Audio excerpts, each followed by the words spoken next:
And if you don't mind, please rise for the pledge. I Pledge allegiance to the flag of the United States of America and to the republic for which it stands, one nation, under God, indivisible, with liberty and justice for all. All right, so we're going to get started. So again, refreshments are in the back, but the materials for the meeting are up here on the corner, so feel free to grab them, and I will turn it to my right. Sure. Well, actually, for follow-up, we didn't, I think we sent out the information that was requested. If there's anything else that's hanging out there that anybody would like information-wise, either, especially if you've asked it before and you haven't gotten it, let me know. But, of course, if there's anything that comes up tonight or after tonight, let me know. We'll give you whatever information. So the Property Analysis Committee was had its first meeting last night in this same room. It's like deja vu. And there are a few of you in the room that were with me last night and are here tonight, so you're all gluttons for punishment. But I have to say that it was probably one of the most positive. I learned a lot personally that I wasn't aware of with some of the things, and having the team of community members and parents that were here last evening were incredibly dedicated to seeing and helping us try to find ways to look at our current property situation and determine if there's any ability to garner any degree of finance, revenue, whatever it might be, long-term planning with it moving forward. So next meeting for that group is next Thursday, a week from tomorrow, same room here at 7 o'clock at night, and we'll hopefully have some more progress at that point in time. And then there'll be two more meetings after that, one on April 1st and one on April 29th. There was a question that was emailed after last week's meeting about the virtual reference collection, and it works out nicely that one of the areas that Deirdre oversees is our libraries. So we thought it best. She knows more about it than anyone. So I'm going to turn it over to Deirdre. It's all yours. Thanks for sharing a microphone with me. I tried not to spit on it. I appreciate that. So the virtual reference collection is a conglomerate of roughly 60 databases that we purchased from Eastern Suffolk BOCES. In my experience, each of those databases individually would range somewhere from $6,000 to an annual subscription to the New York Times to $12,000 for something like access to PebbleGo. And then the total price to the district is about $50,000, and because it is purchased through BOCES, it is aidable. The access to the virtual reference collection very much follows that college readiness expectation that we have for our students, that while they are doing research, they are also engaging with some of these vetted sources. That is an expectation that we think post-secondary academic institutions will have for our kids. So we like to mimic that here. I broke out for you the utilization by school from September 1st of this year through March 9th, the day that I received the request. So you have a snapshot here of each school, the enrollment in that school, in case you were interested in taking the total number of hits and dividing it by student to get an idea of per student utilization. For the elementary schools, I show you the top 3 databases that our students are accessing, and for the secondary schools, I gave you the top 5. Our highest performing school is Murphy. They have a newer librarian there, so I'm going to give Ellen a big hug for working so hard with our students. So if anyone has any questions on what is contained in the database, how our students use it, I am more than happy to answer them. What's the BOCES aidable rate for the library service? I believe it's 66%. 66? Yeah, it no, wouldn't be- not under Whoa. this. No? Well, that would be nice. It would be about half. Oh, that would be a prize You think winner, it's, yes. you think it's about 50? About 50%, yeah. Oh. Yeah, Yeah. I could check that. though, I'm just but- curious. I Yeah. know what it was in the other years. Okay. 'Cause where the limits come on the BOCES aid is when there's salaries involved. Not to go off on a tangent, but, so when it comes to BOCES aidable services, if BOCES is paying a salary to somebody, only the first, I think it's $30,000 or $35,000 of their salary is an aidable expense. Anything above that, so even like on some of the CTE programs, it's limited. One of the things that's in the state budget proposal, either the Assembly or Senate, or it might even be both, I can't remember, but I think the governor had it in hers too, was to raise that limit. So, but this doesn't involve salaries, so I think it would be more like 50% of this. The magical math of BOCES. Yeah, exactly. Any questions about that? Hi, I had one question about the Gale collections that's used by Ward Melville and also by the junior highs. So we pay a quite big amount for that, but the JSTOR libraries are provided for free by Emma Clark Library and have nearly the same amount of academic papers that may be paywalled by other providers that we access for free through Gale, but we could be accessing, I mean, we don't access it for free from Gale, but we could be accessing it for free from JSTOR. So what's the point of paying for Gale when we could be using the free resources that Emma Clark provides? I think that's a really valid question, but it would require me to do some further research in order to answer it. First, I'd like to compare the offering from Emma Clark to the offering that we have here, and then I'd also need to compare our own utilization of Emma Clark. You know, how many of our students are actively engaging, and whether or not we'd be able to share data systems with them that would allow our kids to access those resources easily. So I think it's a really fair question and a great item to follow up on.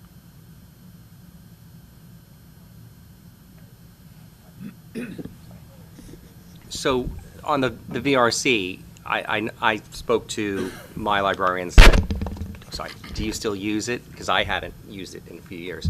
And she said, yes, so I was going to hit base, but I heard you were doing this. But those websites, it's a collection of websites in the VRC, they're all vetted, I assume. Yes. So then my question really would be, what is it called? The JSTOR. Is that vetted for like K6 or? Well, not for K6, but lots of colleges around the country do use it, and that I think would be a better resource to prepare for than maybe any of these. Then it might be an issue of like, do we need as many people on it? But, I don't know. Like if JSTOR Sure. is free and something to consider. One of the items that we had taken a look at earlier in the year is whether or not it would be cheaper for us to run our utilization and sort of a la carte our best options. But unfortunately, there's such a variety. So, for example, Culturegrams and PebbleGo are really highly utilized databases at the elementary level. They wouldn't be utilized at the secondary level. So we're leveraging the purchasing power there in order to get access to that at a much cheaper cost.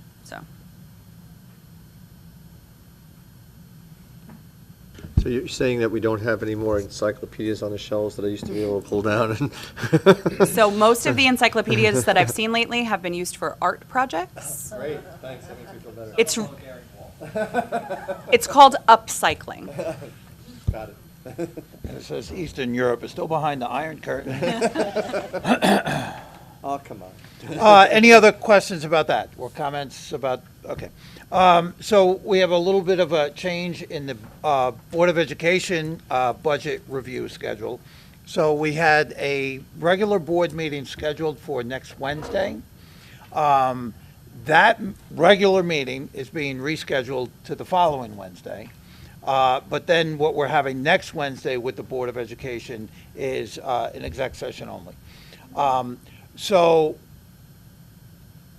If the night if the BAC is ready to make recommendations to the board, it would be for the March 26th. The board is still scheduled to adopt the budget on April 9th.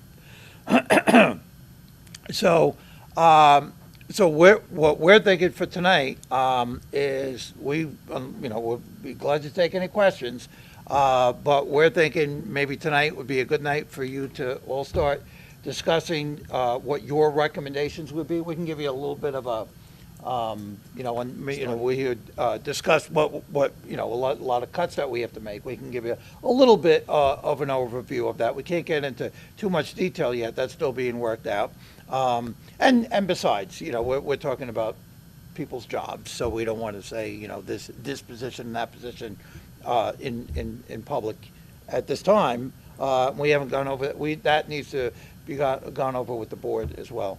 But one of the things, though, we would like for you to discuss amongst yourselves and come to some sort of recommendation to the board is the start time. So, as you know, we had discussed before, to do the start time change would require 6 more big buses, 3 mini buses. And the cost would be just over $1 million, and that's for those buses and transportation for next year. So, given the budget situation and that we have to make some pretty significant cuts already, so we would ask you to debate amongst yourselves and come up with a recommendation to the board, what the BAC thinks the board should do. And the options could be either go forward with the start time change, make whatever additional cuts are necessary to come up with that $1 million, postpone the start time change till maybe next year. Hopefully, you know, there's a better budget situation next year. Or, as was mentioned at a recent board meeting, to pull money out of reserves to use that to pay for it next year. The thing with that, though, is, well, what do we do next year then? The following year, I should say, yeah, the following year. If we pull money from, you know, think about if you have you know, a recurring expense at home, right? Say, well, let's get a new car, and it's going to cost, whatever, $500 a month. Oh, we don't have the spare money. Well, just pull it out of savings.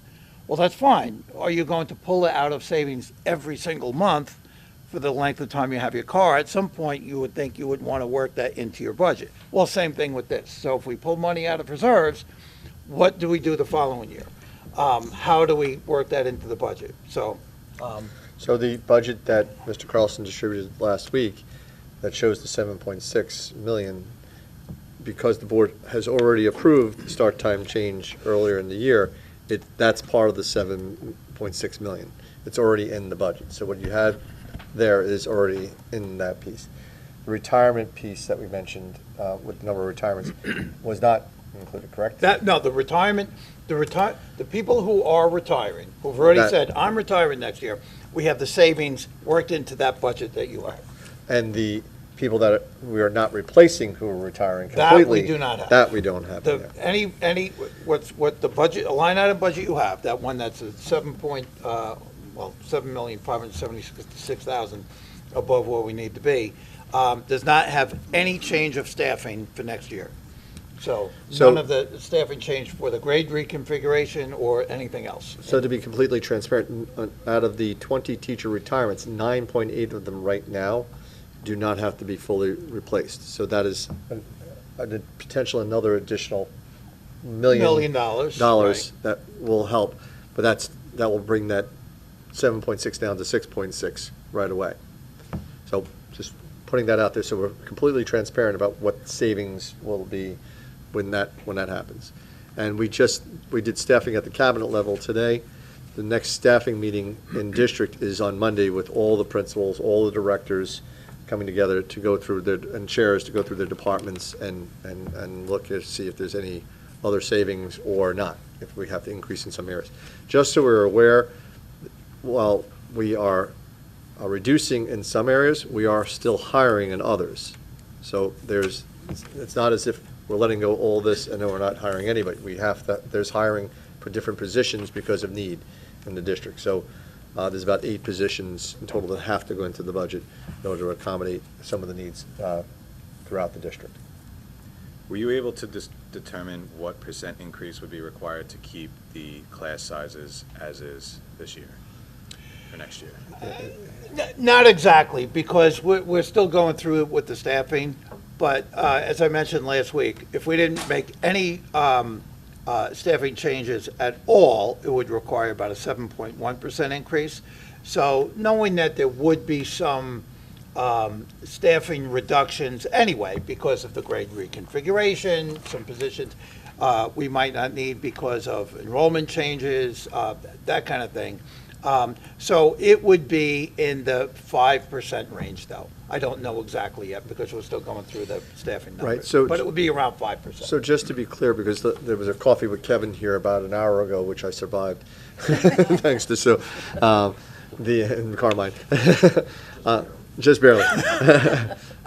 It's still being promulgated out there by some individuals who think that the start time, the reconfiguration is causing a massive budget increase, and we're lying.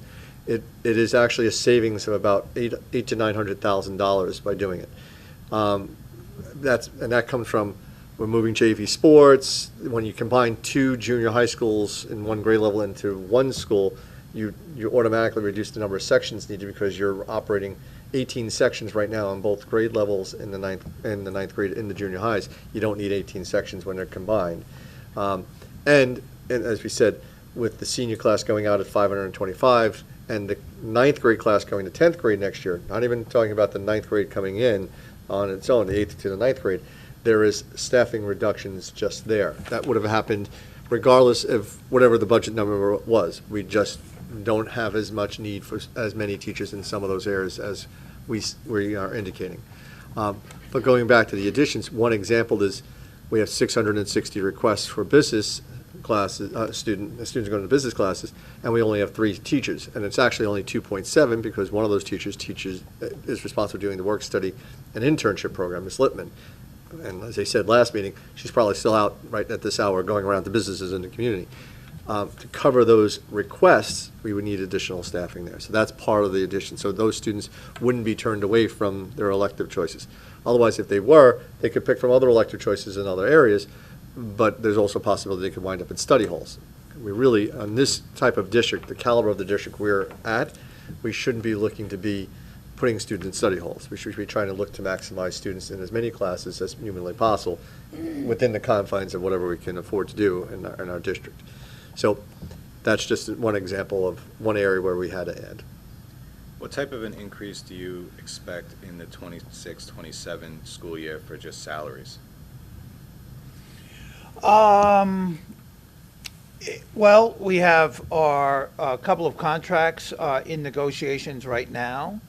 Are you talking dollar amount?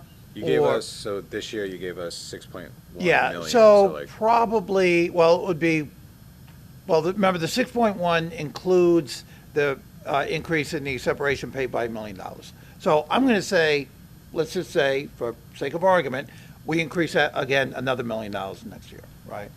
So, but the other 5.1 million would be somewhat less than that because we know we're going to have to make staffing cuts this year. So it's going to be less than that, but I don't know a dollar amount yet. Not till we get all the staffing cuts done, and then the contracts get in place. Right, so we talked about 5-year budget planning and what that would look like. It's difficult for a school district because of some of the moving targets here. but you have to have some sort of an idea. We do. Oh, We yeah. do. We absolutely do. We're not sitting here like, oh, let's guess next year. So we have to because we don't anticipate, like even this year with what we got as a 2% increase. We had planned initially when we started doing our budget discussions, like plan for no increase from the state. So the fact that we got something helped. But with, as Jeff explained, offsetting pieces, decreases in bonds and things of that nature, we're still not where we would like to be. Now, just for also clarity, if you've been watching anything with the state budgetary cycle, both the Senate and the Assembly have put forward their proposals, and I'm going to mess up which one is which. One proposed 2.9, one proposed 3.0. So that means a 0.9 increase above the governor's proposal or 1.0 increase over the budget proposal. So that's about $250,000 to $300,000 back into our hands. So that's, that could be used to offset some of the potential needs that we might have as we move forward. Well, the reason I ask these questions is current tax cap sits at 2.78%. You told us that to keep everything status quo as it is would be a 7.1% increase. So we have to axe a couple of positions this year. Obviously, what stops next year from being a, I'll be generous, a 3.2% tax cap, and to keep everything status quo, a required increase of 5.4%. And then we're in the same kind of place we are next year, where so if we're cutting this year, are we gonna have to cut again next year? And so on and so forth. Like, It's certainly possible, yeah. I mean, we don't know what the other costs will be. I mean, this year, the aren't big, you making like forecasts for that? Aren't you? I mean, you guys Well- have the numbers, you know the operations. well, I don't, I You mean, gotta be I looking don't, past one budget year, right? I mean, So again, part of the problem with making the forecast, it's 75% of our budget is made up of salaries. You can look at the budget right there and see. So some of the savings, yes, would come from reductions in staffing. But remember, we are a school district, and we don't deal with chads, we deal with children, and we have to educate them. So we need to make sure that the classes are there. If it means that we have to go back out and look again at this, one of the areas where we would get some cost savings would be retirements. So, and even though people don't have to retire the first year they're eligible, the way some of our contracts are written, there are incentives built into them retiring at the year they become first eligible when that happens. If they bypass that they lose that one part of that incentive to go. So we're anticipating about 75 just teaching staff alone next year. And since in a given year, we usually get about 60% of the people that could retire do retire. So that could be around 60 positions, 50 to 60 positions right there in our forecast. Now, that amounts to about, using the $100,000 mark, about $5 million to $6 million. Now, if some of those positions, like this year, don't have to be replaced with declining enrollment, then it's a $200,000 savings per position. But again, remember, we need to be careful about, well, that is not changing anything about our system whatsoever. We're not putting in new initiatives and new programs. That's just staying status quo and perhaps even cutting back in some areas. So the way that is determined about which courses are going to run is based upon student interest. So when Agatha puts in for her course request, and all of her friends do too, that's what we use as a number. It's not, oh, we're going to run this section whether the kids want to be in it or not. And just as they said at the last meeting, we are not running any course unless it's a sequence course that is required for a student to finish a sequence in a particular area, like a language or in sciences or something. We're not running anything that's less than 15 students in a class. We also increase the average class sizes in some of those areas. Now remember, we have to be careful with that because in the secondary level, it's department averages across all the secondary schools where it has to be as a department, and in elementary, it's across a grade level across the district where the averages have to fall. So it's all 5 elementary schools, so the kindergarten, the first grade, the second grade, all the way through. And the secondary level, it's all of the English department and all the social studies department, all those teachers' average class sizes put together has to be in a 150 range at that point, 135 in English, 150 in all the other subject areas. Now, for safety requirements, in courses like FACS and Tech, and some of the science lab courses, there are caps that are built in for 24. So we have to be very careful because that's a safety issue. We don't want to put too many kids in a lab setting where they're handling materials that they could get hurt. So, and that would also go with where an insurance concern as well. So, yes, we're able to do those type of projections and see, but they're still projections. It could turn around that all 75 people that are at step 29, when they become step 30, don't want to retire. That's their personal choice. There's no law that says you must, but the incentive piece that's built into their contracts would be the thing they would lose, and that's a personal choice. and to go now and say, keep in mind that when we do the tax cap, it's percent increase over last year, right? So it doesn't, so if we could, let's say we think, okay, reasonably, if we didn't have a number of retirements next year, we might have to cut, I don't know, I'm going to just throw out a number. Let's say we think, we might have to cut another 30 or 40 people next year. So, okay, but how does that change this year? Do we cut more now this year so we don't have to cut them next year? Well, if we don't need to cut them now, do we want to cut more than we need to? And then do what with that money? Do we say, but leave it in the budget anyway, right? Because if we say, well, no, lower the budget and lower the tax cap, or lower the tax levy, well, then next year, we already made those cuts.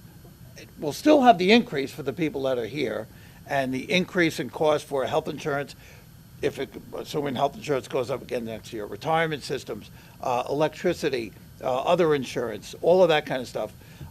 We still have to somehow come up with that money each year, and it's always based on percent increase over last year. So, you know, in years like this, when we had that huge hit on health insurance, it's scrambling to get the budget somewhat acceptable to more or less everyone and fit within the tax cap.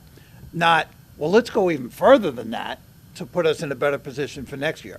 Although, if that's a recommendation that the BAC would like to make to the board, if we need to cut, again, make up $7.6 million to get under the tax cap this year, we'll cut $10 million, so we're in a better position next year. That's a recommendation you could make. You know, that, then, and keep that extra $2.5 million in the budget though, but cut additional positions and now just put that money in reserves. Now we have extra cushion in the budget for next year, so we don't have to worry about it. That's a recommendation that the committee can make. But typically, and it's not just us, it's every school, because everything is so percent increase over last year, we're just trying to fit our program into the tax cap. Yeah, my concern comes in, so this year with the cuts, obviously class sizes are going to increase to some respect.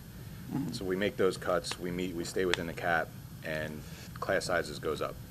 Next year, if the class size is already up, and in some cases they can't be raised any higher, what are we going to cut next year?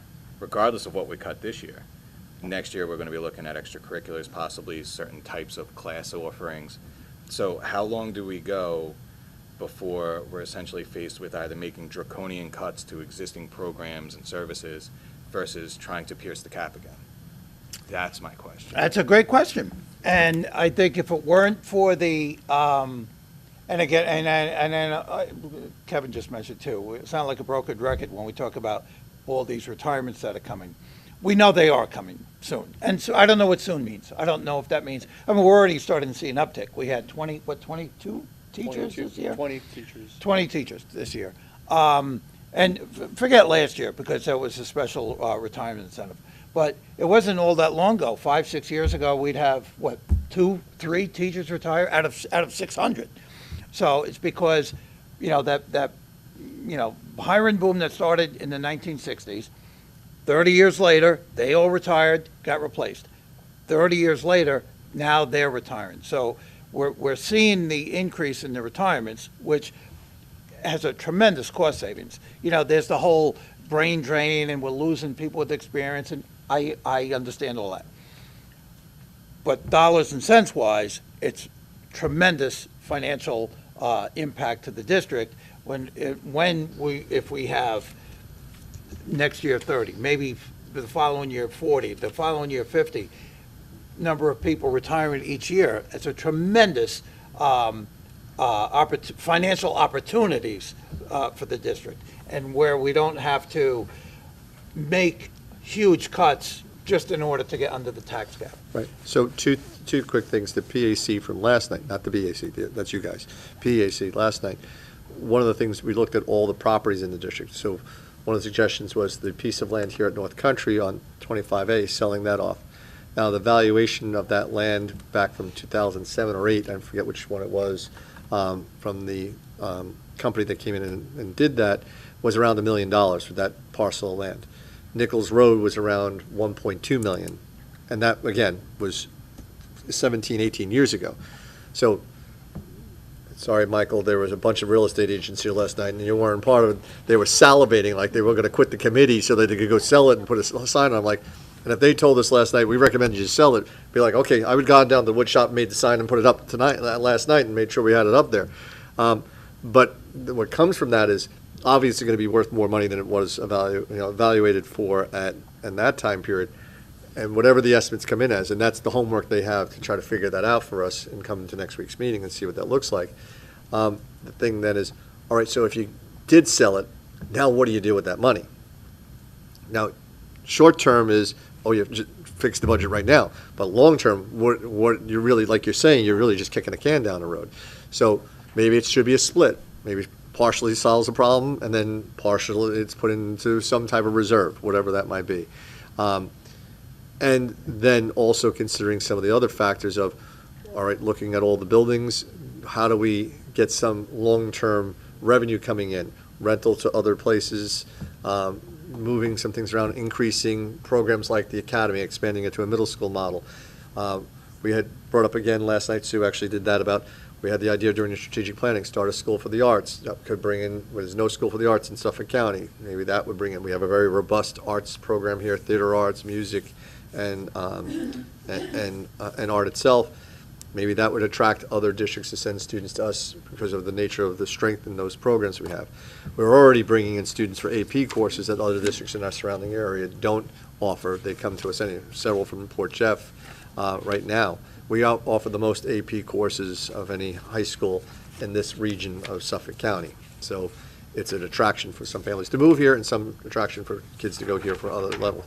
We have about 20 some odd people who send their, 20 some odd students who are here on a tuition basis where the parents are paying the tuition to the district, not from a cross contract from another district. They're reaching into their own pocket and handing us a check to send their children to us.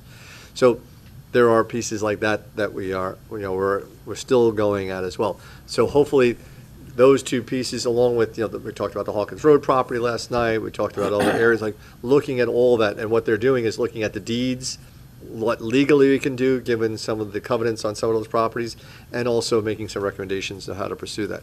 But if we actually would have to go through some legal pieces of carving off portions of the properties. You just can't say, okay, this section's for sale. You have to go through a legal process to do that.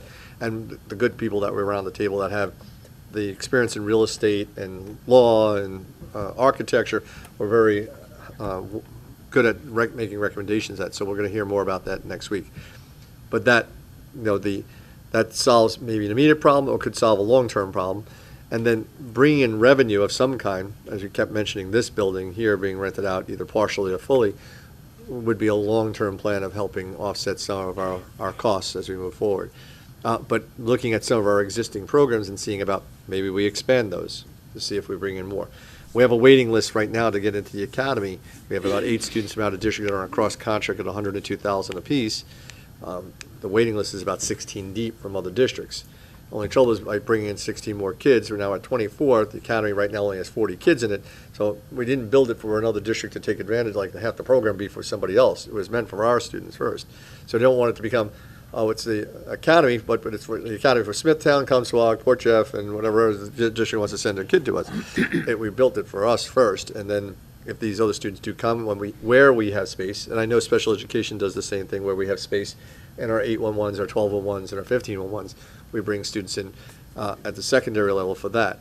We were doing it up to last year for elementary, and we stopped for this year because we were actually having some of those classes were more out-of-district students than our students. So we held for this 1 year for elementary, but we could go back to looking at opening that back up again. But we needed a little bit of a moratorium because it was completely out of whack, and it was setting off our ratios in classes and throughout the entire elementary level. We were taking so many students from out of district that our own class sizes were out of whack with our ratios that we were looking at. So there's just a few possibilities right now, and hope that the PAC is going to work in conjunction with your proposals at the same time. So as they're working, that whatever the recommendations they're going to make to the board will consider, and perhaps offsetting some of the financial considerations moving forward for next year and in the future. Have you considered, and I don't know if this is going to be like touching the third rail for a school district, but selling naming rights or other types of advertising for like gymnasiums and sports fields? I don't even know if it's legal for a school. Yeah, you're not allowed, and it's a great question, and I love the fact that you brought that up. And every other state in the union, except for New York, you're allowed to give naming rights out. So I would have no problem with putting the New York Jets symbol on the front of one of our buildings at some time. I would. But there would be somebody that would have an issue with it, and New York doesn't allow it. I mean, this was going years back where Coca-Cola was slapping up, signs on every scoreboard. It was called pouring rights, and what they would do is and Coca-Cola did a lot of districts all around New York State, and they would say, we're going to give you a brand-new scoreboard for your football stadium. Won't cost you a penny. All you have to do is put Coca-Cola vending machines in your building. And schools are, this is great. Well, it turned out some of those vending contracts could have been worth, tens or hundreds of thousands of dollars, and they got it for no bid for a, $15,000 scoreboard. There was also, and there are districts that have tried doing some of those kind of things. I think it was the Valhalla School District. This was late 90s, before the artificial turf fields were everywhere. A contractor went to them, and they had a field that was, I think it was a slope down, and then it was more or less flat. And a contractor said, have I got a deal for you? I'm going to fill that all in, make it perfectly level, and give you a brand-new, state-of-the-art artificial turf field worth probably at the time $700,000. On top of it, won't cost you a penny. And the district said, fantastic. So they did it. Well, there was a couple problems with that. First of all, there was no bidding. And as it turns out, the fill that contractor brought in would have cost them millions of dollars to cart out somewhere. So if they had gone out to bid, they probably could have gotten that turf field plus a couple of $1 million if they had bid it out. But the biggest problem was, as it turns out, the fill wasn't clean. So they created a landfill, and that was a problem. So that's like Roberto Clemente Field in Brentwood is be all carted back out.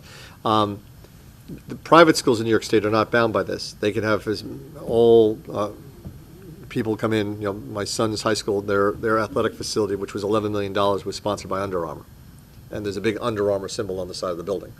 So they're able to do that, but public schools are not. The laughable thing is, if you're ever driving down I-95 in Virginia, and you're going past Richmond, you're going to pass a high school football field, and the high school football field has a giant cigarette on the field, and it says sponsored by Marlboro. So I think at every halftime they hand out packs of cigarettes, and the kids all take a smoke and then go back out for the second half. It's really bizarre, but in New York it's not permitted. It's one of the bones of contention by a lot of educators, because for taxpayers in our state, if there were naming rights, all of our taxes, wherever we live, would all go down, because it would be, absolutely. And I go to these advocacy days every year, twice a year, and I never hear anyone bring it up. And I'm like, would anybody want to bring this up? And they're like, no, we don't like the fact that those companies will take advantage of us. I'm like, at this point, the way our taxes are going, let them take advantage of us. We really need some other options other than taxes constantly increase. Yeah, it's ridiculous. No. Well, it's also like the lottery system, when people say, oh, you play the lottery, then all that money goes to education. But what the state does is that money, whatever they're giving to us in aid, when the money comes from the lottery, they reduce what we get from the regular budget and put the lottery aid in there. So it's not as if it's in addition to what we're getting in aid, it's in lieu of what we're getting in aid. So if they say we're getting $44 million in state aid, they say, well, here's a payment from the lottery aid, so here's $3 million. And they're doing the same thing now, by the way, with the cannabis sales, too. So here's that. So now that we gave you that $3 million, we only owe you $41 million. Yeah.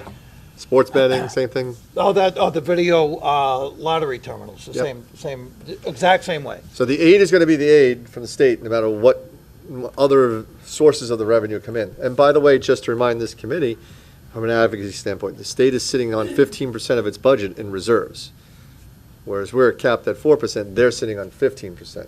So why the average taxpayer, particularly in Long Island and southern Westchester, isn't incensed by that, since you're paying the highest tax in the state, is beyond me. Like, why doesn't that make the front page of Newsday? Like, the state's sitting on a boatload of money, yet they're not willing to even increase us to an average. And by the way, going back to Jeff's presentations from several years ago, when they're talking about, oh, we've finally given you your aid, the complete aid. Yeah. We're still owed aid from the previous years that they didn't pay us the full aid package. So that amounts to tens of millions of dollars. $36 million for us it was. Yeah, so They never paid us it back. So again, would have been another solve for us. So once again, we're going to try to wrap us up so you can get going. Just one more, you make a very good point, but it's, you know, it's getting harder to deal with the tax cap, right? And not just for us, districts all over New York are dealing with that. And a lot of it has to do with how much they had built into their budgets previously.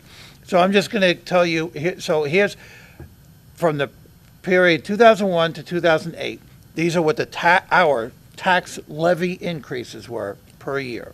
I'll just go in order, starting 2001 to 2008. 7.58%, 10.57%, 12.83%, 7.46%, 12.3%, 8.88%, 7.77%, 5.11%.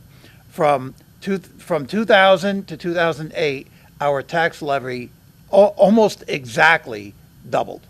So if it doubles in 8 years, what's that come out to on an average per year? 9%. But that was pre-tax cap. So there are some districts who during that time, and it was, you know, just the way things were done way back, was, well, just budget everything that we might need. Have contingency positions in there, have all kinds of extra stuff in there, just in case we need it. And then what would happen is a lot of money would be left over at the end of the year, and that's fine. And that's how reserves and fund balance got built. But now with the tax cap, and now, you know, it's been around a while now, and it's just getting harder and harder to deal with that without increasing state aid. We saw state aid for some districts on the island skyrocket over the last few years. Good for them. This is not to say, well, they shouldn't be getting that money. But when the state says, well, and even some advocates now are saying, well, the less wealthy districts should get more aid, which, okay, I get the theory of that. But when they say, because the wealthier districts can just levy more taxes. Well, actually, we can't because of the tax cap. So, and we've tried twice to go above the tax cap, and it didn't work out either time. So it would have to get pretty desperate to try that again. But, go ahead. No. I was just going to say, if there are questions, okay. Yeah, no, I think it's a little, so we only got the Excel sheet yesterday, so trying to do comparisons between year to year. I'm about halfway done getting it lined up, just got busy today. And so I don't really have year-to-year percentage comparison, so I don't really have anything to present for that. The other thing is, you're having this big meeting on Monday with each of the departments, the school, I guess the schools and/or the units, maybe, I don't know. But they're No units, just administrators. just administrators. So they're going to come up with potential cuts. It's hard for us, without knowing what they end up with, to know what to recommend. So honestly, we don't really have, I'm not going to speak for everyone, but I don't have enough information to get any kind of recommendation, to even have a discussion after this. I don't think we're any farther along than we were last week. You're not off the hook just yet. You still can talk about the start time. But I'm going to take the Without start us in the room. No, and let's say I've already stated my position on the start Sure. time. I do think that's a health issue. I think that's the reason the board voted for it. And I understand that may come at the expense of some other things, maybe class sizes, maybe, you know, loads, maybe the number of people we have. But that's something that was already voted in, and now we're looking at the rest of it. I want to know, what does it cost? And really, the cost is not just how many millions of dollars, it's how many positions and/or class size, how much the class size will increase. We don't know that till Monday. Right. Partially. What I can tell you right now is that $1 million roughly is 10 teaching positions based upon that $100,000 mark. It would be 30 TAs or SEAs and monitors. That's what that would look like from a person standpoint. Administratively, it depends on the position. How many positions would add up to $1 million? The higher the positions, the less people that would add up to. The lower the positions, the more positions that have to be cut in that regard. Right. So, I mean, and one thing I did notice in the budget, I don't know if anybody else is looking at it, but you haven't taken an increase. You didn't take one last year, and you're not taking one this year. So thank you. I appreciate the gesture. Mr. Carlson obviously went on to a contract, so you decreased last year. Right, by and $117,000. Yeah, and is now going to be it looks like level with the previous year if you stay on. So I appreciate those gestures.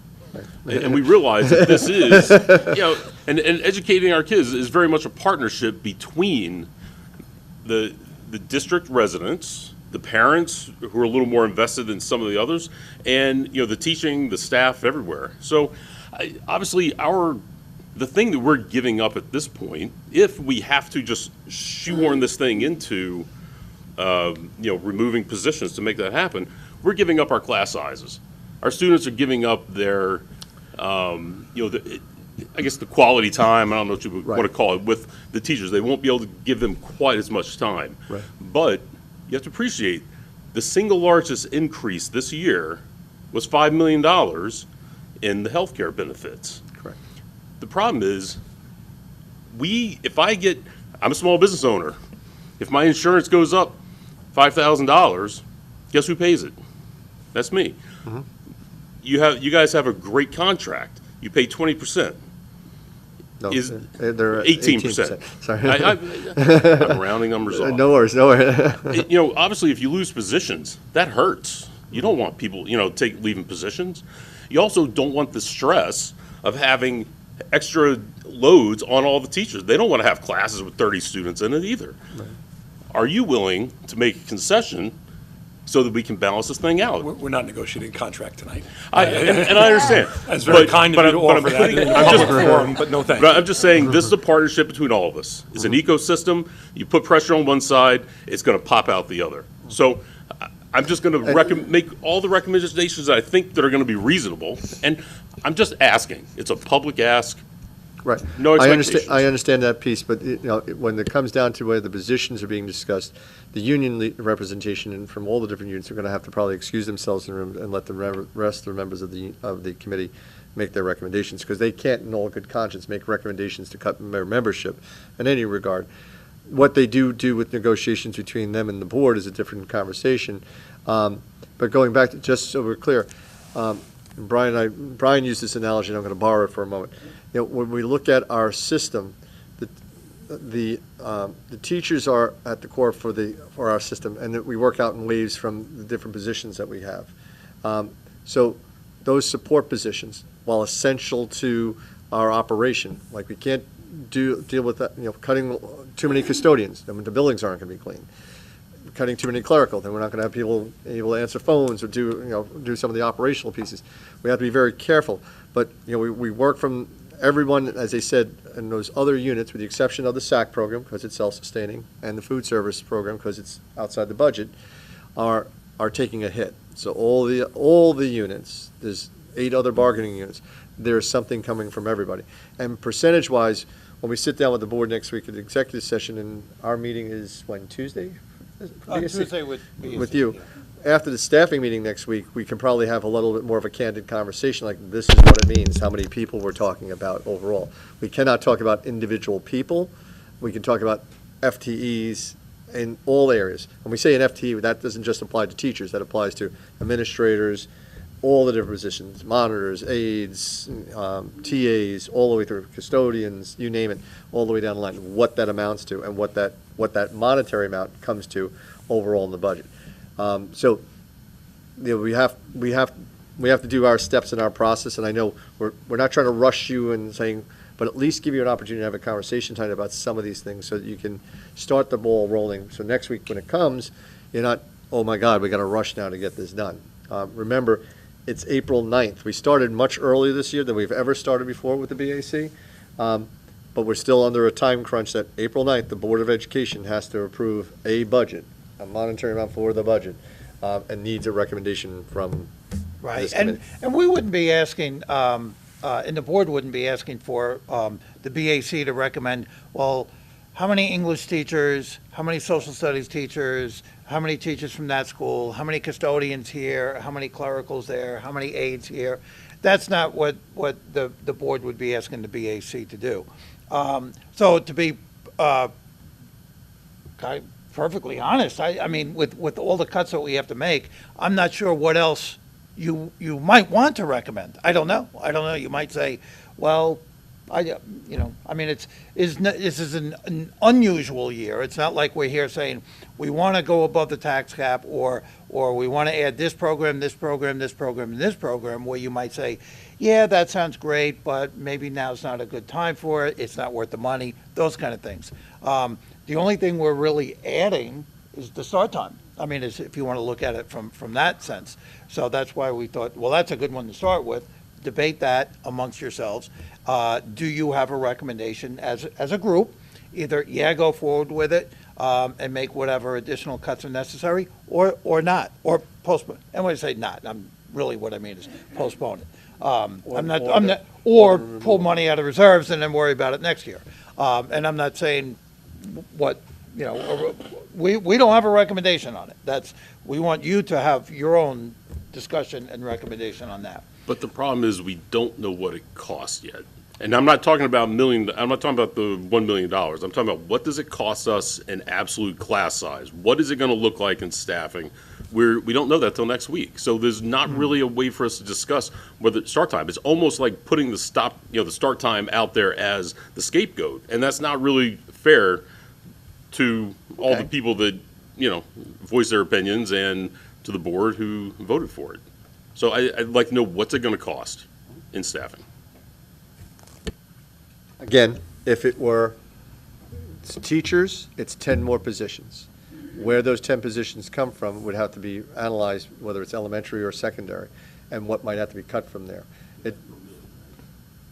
10 per million, yes. Not for start time? Start time, 10. $1 million for the additional buses. Oh, the rest But, of it, but, yeah, but we yeah, still, yeah, but we yeah. still In have, totality, right. but we still have the 6.6 healthcare to million. cover. Yeah. Right. Yes. And what we have done so far, we're almost there with our budget piece that we're going to be presenting with the board, which will obviously come to you next week. But this is where we think we can get to that. So we already have that worked out. So thinking out loud, hold on, so the board's going to see that Wednesday, Correct. Wednesday but we're evening. this group meets Tuesday? Tuesday, yeah. So they might see it before you do. I was going to say they should see it. Yeah. I don't stand on ceremony. I Okay. think they should see it. No problem. Happily. Yes. I agree with Carmen. We don't have enough information, but I would like to know, we have currently a 7 million shortfall budget, right? You have some idea of saving. Without going to the specific, do you have the dollar amount, at least a range to give us? I can save, maybe we're working on save 2 million, 3 million, so we have 7 million got reduced. Do you have any idea? Right. So right now, out of what we've proposed with cutting, and take the $1 million aside from the start time, and just let's work on the 6.6 as opposed to the 7.6. We're about, right now, 6.1 million of the 6.6 million away, given all the different cuts. We still have about Not no way. I covered 6.1 million of the 6.6 We don't only million. come up with 500,000. No. We only had. Good work, yeah. Sorry, my apologies. Sorry about that.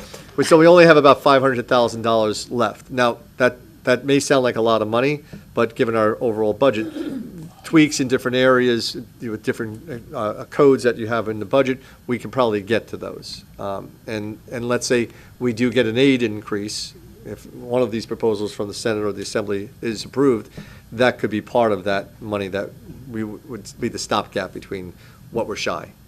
Are we still paying back reserves from COVID, or? Yes. Yeah, $400,000 next year, and that's in the budget. Is that this we the have. last year, or? No, we're going into year 4. So we have one more year after One more this. year. So if we pulled reserves out to do anything this year, that would go against that, correct? We wouldn't be putting 400 in if we're pulling anything out. Different, yeah. Well, yeah, Different line. right, Okay. it still would, it We would have still to pay count it back, towards but we year can still 4 draw on of- what's in there. Of the year of I gotcha. finance, yeah, even It's if like we a pulled loan. other money out. Okay. Another thing, I want to confirm that. So the reconfiguration will be done deal this year. Yes. Yes, it's a done deal this Right. year. That's Will be- actually saving us, if you have a chance, I can certainly Yeah, do the yeah. presentation over again here, but we did it at the board meeting last week. It's saving us almost $900,000 right now. Yeah, so Can we that's a send that done around to deal. them again? Sure, Yeah. absolutely. And for start time later, school time later, you're not that sure. No, it's $1 million in buses. We know exactly. It's for the change in the start time. Yeah, yeah. It's $1 million, and it's accounted for in the budget. It's in the increase Yeah, in but transportation is the there. Implementation, because you think that the done deal is reconfiguration, but the SSL, you're ask us to talk about it. Right.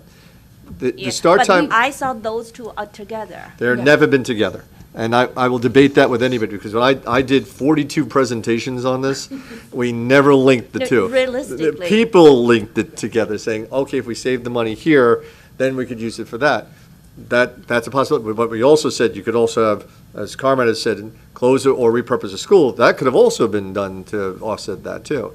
So that's all those are possibilities. So but it was never, on my end, perhaps people in the community linked it, that was never part of the proposal. And I beg you, please, go back to the December 8th, 2023 presentation where we lined all this up, including the costs, which I've been beaten up at the last meeting about this, and they keep coming up with absolutely incorrect numbers. It's not $3 million. It's never been $3 million. So we're saving money overall. And again, as I said, the combination of things, the transportation with the savings there, the $240,000 there, the overall cuts in FTEs because we're putting the schools together as opposed to separating them, we're saving money there. Not a hell of a lot of money, but some money. In a $236 million budget, $800,000 is not a lot of money to be saving, but we'll take it. So, I understand from the budget perspective, it's not linked together. But I'm thinking from interruption of the kids' routine. You have them to change the time, change the bus, you'd better do it all together.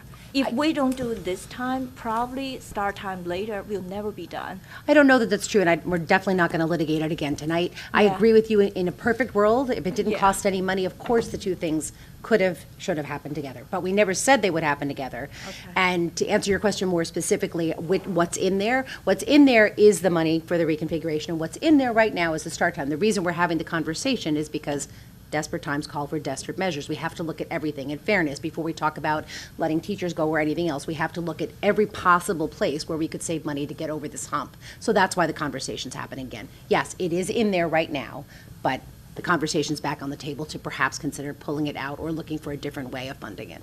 All right, so the follow-up to the answer is 10 teachers if we have to close $1 million gap. What does that do to class size? Does that go from 21 to 22, 21 to 28, 21 to 35? no, actually, we're already at 20, 25 and 27 in some of our grade levels to begin with in many of our courses. So you're talking now, we're going to go from 25s to 27s and 27s to 30s. So, I mean, would that most likely be in secondary and elementary? That's a secondary model, but the elementary model is already, within the proposal we're doing right now, is already taking a major hit. So, and again, we can delineate out the positions after next week's staffing meeting, but it's already taking a hit there with the amount of positions that would be cut. So you would be seeing larger class sizes across the board. The only thing that offsets that is if enrollment changes. So let's say there's, for instance, right now, in one of the schools, the current number of registered students in kindergarten is half of what it was next year. So we've already looked at that, and we've already adjusted where those numbers would go, those sections would go to offset class size in other areas that were already over the average limit in those, not limit, the average in those grades. So we've already done that piece. And you're already, if I'm trying to remember if I heard this here at a board meeting or something, you're already trying to, I guess, disperse the E&L Yes. between the schools, so Yes, that's going to E&L save E&L some will on be busing moving already. over to Minnesota next year. That will save us at least one bus overall, and that's about $110,000 roughly. A teacher. It's a teacher, exactly. And as I said before, I'd rather pay for teachers than pay for buses, in all sincerity. I made that statement multiple times. And believe me, as I've said before, as the superintendent for the past 3 years, when this all started out, the reason why we separated out start time was there was a recognition that this is a health issue. And anyone that is out there, and including my colleagues that are in different units, will say, even though they're upset about the cuts, they all do recognize that, yes, it is a health issue, but is it something right now that we have to solve based on the fact that we have this other major issue right now where we could see potentially loss of staff and class sizes increasing and loss of other services. Understandable. And that's because of the position they sit in, and that's completely understandable. So, you know, we're working with all of our units. Some have come to the table a couple of times with different proposals. We have a number of contracts. We have 4 more contracts to negotiate this year. The board is doing their due diligence with that. We will do our best to try to get those contracts settled in a reasonable manner that would potentially save the district money. So, you know, there's not one thing that's going to solve all the problems at once.